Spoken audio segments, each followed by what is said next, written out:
បាទសួស្តីបងប្អូនយើងទាំងអស់គ្នាបងប្អូនណាខ្ញុំមានវីដេអូមួយចែករំលែកពីការបង្រៀនបាក់សីប្រមាញ់ឲ្យឆ្លងដៃបងប្អូនអញ្ចឹងបងប្អូនកុំភ្លេចជួយ Subscribe ឬក៏ហៅថាជីវនឹងម្នាក់មួយផងបងប្អូនណាខ្ញុំនឹងមានវីដេអូថ្មីឲ្យបងប្អូនតាមដាននឹងឲ្យបងប្អូនទស្សនាពេលដែលខ្ញុំចាប់ផ្ដើមផុសនៅលើ YouTube Channel YouTube របស់ខ្ញុំបងប្អូននឹងបានឃើញវីដេអូខ្ញុំមុនគេហើយនេះជាការបង្រៀនបង្ហាត់បាក់សីប្រមាញ់ហៅឲ្យឆ្លងដៃបងប្អូនខ្ញុំសូមប្រាប់បងប្អូនបន្តិចពីចំណុចត្រង់ការបង្ហាត់សัตว์នេះបងប្អូនពេលដែលយើងធ្វើការបង្ហាត់វាហៅវាទៅឆ្លងដៃបងប្អូនដំបូងយើងត្រូវតែហៅចិត្តហ៊ានដំបូងណាពីចិត្តមកឆ្ងាយអញ្ចឹងបងប្អូនកុំបង្ខំសัตว์ពេលដែលយើងធ្វើការហៅកុំឲ្យឆ្ងាយពេកគឺជំហានដំបូងយើងហៅចាប់ពីកន្លះម៉ែត្ររហូតដល់លួចចម្ងាយមួយថ្ងៃតិចបានបងប្អូនបរិញ្ញាសัตว์ជោគជ័យបងប្អូនអញ្ចឹងខ្ញុំតាមដានវីដេអូ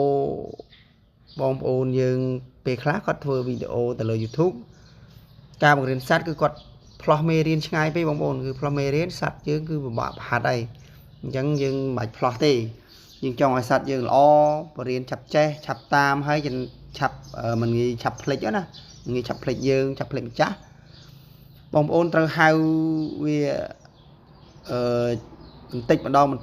ងប្អូនកុំឲ្យផ្លោះមេរៀនបើសិនជាបងប្អូនយើងផ្លោះមេរៀនសัตว์យើងអាចចង់និយាយថាវាជាបោកច្បល់ណាអញ្ចឹងវាពិបាកនៃការតាមយើងអញ្ចឹងបងប្អូនដែលអ្នកបង្ហាត់សัตว์ប្រមាញ់បងប្អូនត្រូវហៅវាមកតាមកម្រិតវាបងប្អូនមួយថ្ងៃលើសបន្តិចមួយថ្ងៃលើសបន្តិចយើងត្រូវព្យាយាមវាកុំឲ្យផ្លោះម្ដង10ជាហ៊ាន5ជាហ៊ានអីគឺពិបាកហើយបងប្អូនអញ្ចឹងសัตว์យើងវាឌឺវាហៅមួយមកទេអញ្ចឹងជំហានដំបូងយើងត្រូវហៅវាកន្លះម៉ែត្រអានឹងជំហានទី1ជំហានទី2យើងឡើង1ម៉ែត្រកន្លះទៅ2ម៉ែត្រអីចឹងទៅជំហានទី3យើងហៅពី3ម៉ែត្រទៅ4ម៉ែត្រ5ម៉ែត្រខ្ទង់ប៉ុណ្ណឹងកុំឲ្យចន្លោះដល់10ម៉ែត្រអីវាអាចហៅមិនមកហើយធ្វើឲ្យសัตว์យើងនឹងបាច់អារម្មណ៍អញ្ចឹងការបង្ហាត់សัตว์ការហៅឲ្យឆ្លងដៃនេះគឺខ្ញុំមានបទពិសោធន៍ច្រើន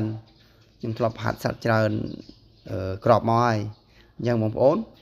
អានេះជាការបង្រៀនសัตว์ឲ្យឆ្លងដៃបងប្អូនអនុវត្តតាមខ្ញុំបងប្អូននឹងជោគជ័យហើយប្រភេទសัตว์អក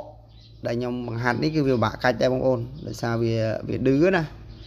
ហើយវាគីឡូវាធំអកដែលខ្ញុំធ្លាប់ការធ្វើការបង្ហាត់ពីមុនគឺវាគីឡូវាត្រឹមតែ16 15អីទេបងប្អូនតែដោយឡែកអកញីមួយនេះគឺគីឡូវាខ្ពស់បងប្អូនគីឡូដល់18ជាង1គីឡូ8ខាំកន្លះអញ្ចឹងវាចង់ឡើង1គីឡូ9ដែរបងប្អូនអញ្ចឹងធ្វើការតម្លាក់គីឡូវាពេកទៅវាអាចនឹងមួម៉ៅព្រោះសัตว์វាធំខ្លាំងណាអញ្ចឹងការបរិញ្ញាវាពិបាកអញ្ចឹងបងប្អូនកុំភ្លេចជួយតាមដាននឹងជីវ Channel YouTube ខ្ញុំម្នាក់មួយបងប្អូននឹងបានវីដេអូថ្មីការចែករំលែកថ្មីចំណេះដឹងថ្មីបងប្អូនហើយបងប្អូននេះហើយជាលើកទី3បងប្អូនដែលខ្ញុំហៅនេះហៅឆ្លងដៃនេះគឺវាមកវាឆ្លងដៃបានល្អ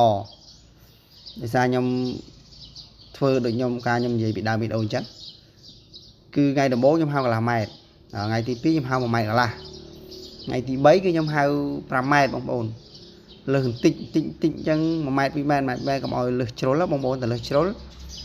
ដូចធ្វើឲ្យសัตว์យើងនឹងបែកកម្មដ្ឋានអញ្ចឹងសัตว์វាមានក្បួនបង្ហាត់ដែរបងប្អូនមិនចេះតែបង្ហាត់មិនចេះតែបង្រៀនទេអញ្ចឹងបងប្អូនផ្លោះមេរៀនខ្លាំងអាចចង់បន្លឿនឲ្យលឿនណាអញ្ចឹងបងប្អូនបន្ថែមចម្ងាយច្រើនពេកធ្វើឲ្យសัตว์ហ្នឹងខូចហើយហៅលេងមកហើយតែហៅលេងមកបងប្អូននឹងអង្កលទៅចិត្តវិញហើយមែនអត់អញ្ចឹងតែបើសិនជាបងប្អូនអង្កលទៅចិត្តវិញវាអាចខូចសัตว์យើងហើយវាមានទម្លាប់មួយທາງម្ចាស់អញ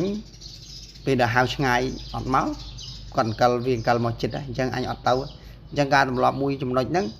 សัตว์យើងខូចបណ្ដោយបងប្អូនតិចបងប្អូនអត់ជឿសัตว์វាមានញៀនរបស់វាដែរតែយើងទម្លាប់វាធ្វើឲ្យវាខូចគឺវាខូចហើយយើងធ្លាប់ហៅចិត្តមកយើងកលឆ្ងាយហៅអត់មកបងប្អូនខ្លះគាត់ហៅវាអត់មក tao cái lạnh đau mới chứ đau tao khang chật vĩnh cứ khôi vậy bông ổn cứ khôi sát đây chẳng sát với chân nắm á thì mình tập lọp ở về năm tháng cả hao ngày mình máu mà cha anhยังhao chật à chẳng vì tập lọp mùi nữa ngày chẳng bông ổn cầm hỏi mình tập lọp nữa sao chật rì ngay về về du chắp bông ổn mình tham chẳng ngày tích từ bạn xây vào mạnh như màn lọ bông ổn chẳng bông ổn complex chui chiêu channel YouTube nhưng mà nè môi bông ổn đang khơi video nhưng môn kia là 4 ca bằng hạt bạn xây vào mạnh ấy